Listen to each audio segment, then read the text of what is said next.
السلام عليكم ورحمة الله وبركاته. فيديو جديد. دموعي كانت إنذار. دموعي قبل الزلزال بيوم في الفيديو السابق كانت دموع إنذار للمسلمين والمسلمات وللعالم كله.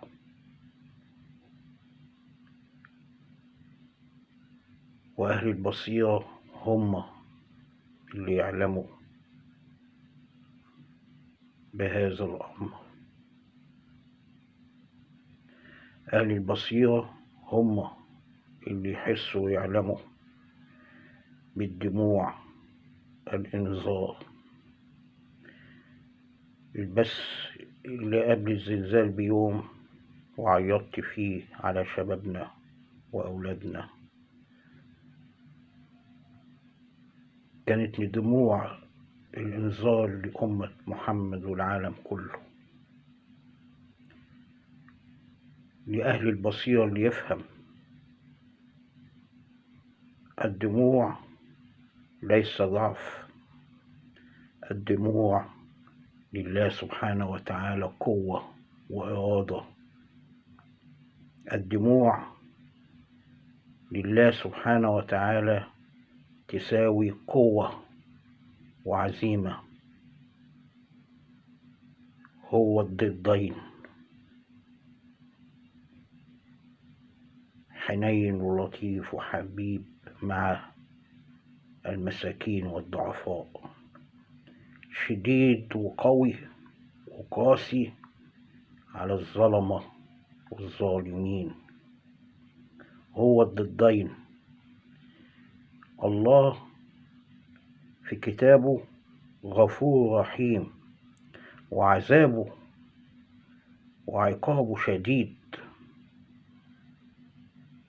في جنة وفي نار.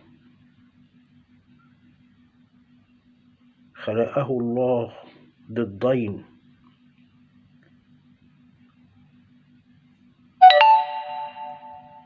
داخله حب وحنية على المظلومين والضعفاء والمساكين،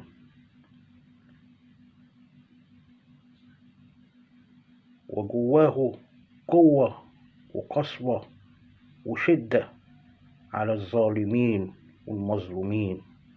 الظالمين والمظلومين حنين عليهم، بيحبهم. دموع إنذار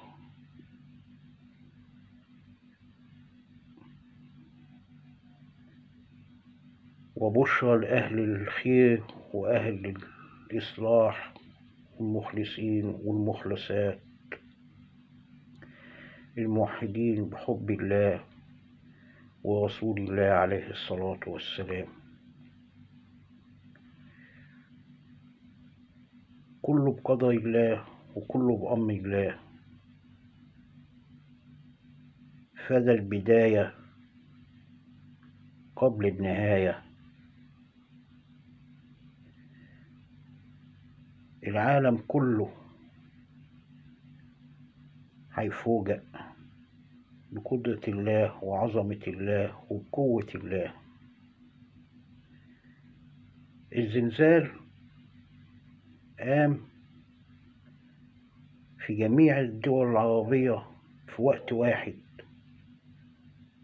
جميع الأصحاب والحبايب هيظهروا في وقت واحد، وعلى رأسهم أميرهم وأمير العالم من عند الله.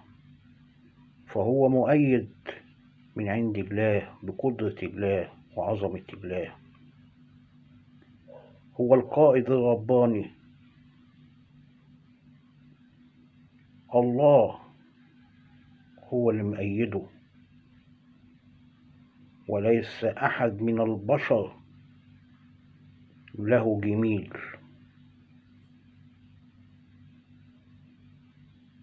وهو إن شاء الله قادم بقدرة الله وعظمة الله حتى يأتي الأوان بإذن الله. انتظرونا في بث جديد في ذكر الله وحب الله. ألا بذكر الله تطمئن القلوب. نعم، تطمئن القلوب الخالصة لله بحب الله، والصادقين والمخلصين والمخلصات والصالحين في حب الله،